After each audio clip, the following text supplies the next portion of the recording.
और बुलेटिन की शुरुआत इस वक्त की बड़ी खबर के साथ करेंगे।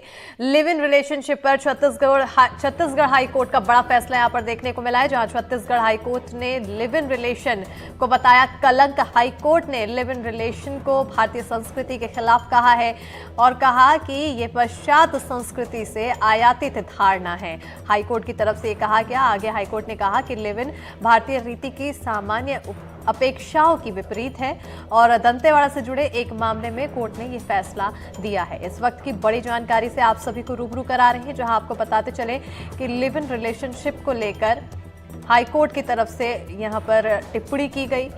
बड़ा फैसला यहां पर बताया गया। छत्तीसगढ़ हाई कोर्ट ने लिव इन रिलेशन को बताया कलंक। फोन लाइन पर ज्यादा जानकारी के साथ सहयोगी नीलेश जुड़ चुके हैं। नीलेश, छत्तीसगढ़ हाई कोर्ट ने एक बड़ा फैसला लिव इन रिलेशनशिप को लेकर दिया है, क्या कुछ इस पर टिप्पणी? देखिए, एक मामला था दंतेवाड़ा से जुड़ा मामला जो था, वहां पे अब्दुल हमीद सिद्दीकी और एक अन्य जो लेडी थी उनके बीच लिव इन रिलेशनशिप का मामला था और उसके बाद उनके संबंध से एक बच्चे का जन्म हुआ था, जिसके बाद बच्चे के जन्म के बाद दोनों अलग हो गए थे और जो पिता हैं अब्दुल हमीद सिद्दीकी, उन्होंने याचिका हाईकोर्ट में दायर की थी कि बच्चे की कस्टडी उन्हें दी जाए। इसी मामले में सुनवाई के बाद कोर्ट ने सख्त टिप्पणी करते हुए कहा कि ये लिव इन रिलेशनशिप जो है वो पाश्चात्य संस्कृति के आधार पर बना रिलेशन है और ये माफ करिएगा भारतीय संस्कृति के लिए कलंक के तौर पर अभी भी जारी है। कोर्ट ने एक बड़ा अहम टिप्पणी इसमें और भी की है कि इस रिलेशनशिप में जो शादीशुदा है उसे बाहर आने में बड़ी आसानी होती है, लेकिन जो दूसरा व्यक्ति है जो शादीशुदा नहीं है उसके स्थिति वैधी हो जाती है और खासकर इनसे जन्मे जो संतान है उनको लेकर भी कोर्ट अपनी आंखें बंद नहीं कर सकता। कुल मिलाकर ये है कि इस मामले में कोर्ट ने बड़ी सख्ती से इस रिलेशनशिप पर टिप्पणी की है और इसे कलंक बताया है समाज के लिए, खासकर भारतीय संस्कृति के लिए। और ये गौतम जस्टिस भादरी और संजय एस अग्रवाल की डबल बेंच कोर्ट ने ये टिप्पणी की है, ये काफी अहम हो जाती है।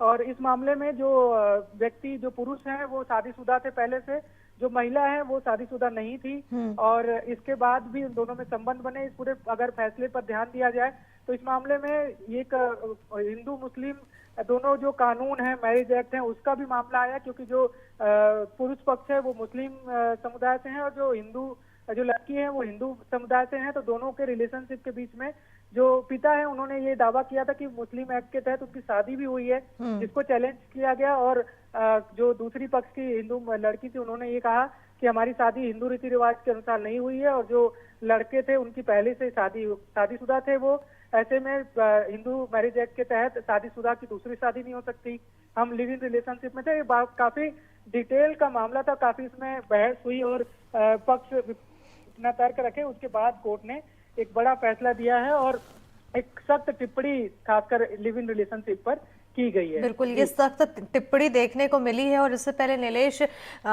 लिव इन रिलेशनशिप को लेकर चर्चाएं भी देखने को मिलती है।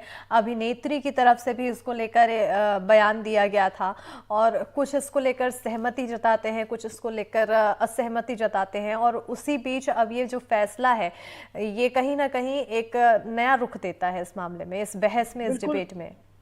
बिल्कुल अक्षता, देखिए नया रुख तो है, ये साथ में एक नजीर भी पेश करता है, क्योंकि जब भी देश भर में कभी भी लिव इन रिलेशनशिप से मामले को लेकर जब कोर्ट में फैसला जाएगा और इस तरह की कोई चीजें होंगी तो ये इस फैसले का जरूर उसमें शामिल किया जाएगा। इस फैसले पर इस फैसले में दी गई टिप्पणी को लिया जाएगा, उसके कमेंट को लिया जाएगा और उसके आधार पर फैसला दिया जाएगा। तो ये अपने आप में काफी अहम फैसला है, खासकर जो इसके पक्षधर हैं उनके खिलाफ और जो इसके खिलाफ में थे कि जो लोग कहते हैं कि भारतीय संस्कृति के खिलाफ मामला है, जो स्वाभाविक बात है उनको एक इससे बड़ी राहत और उनके पक्ष का मामला है। बिल्कुल, बहुत बहुत शुक्रिया नीलेश तमाम जानकारी देने के लिए। तो यहाँ कहीं ना कहीं अब उन लोगों के लिए उनके पक्ष में ये फैसला जो इससे पहले खिलाफ थे इसके और कहीं ना कहीं जिन्होंने ये केस दायर किया था उनके अगेंस्ट ये बड़ा फैसला।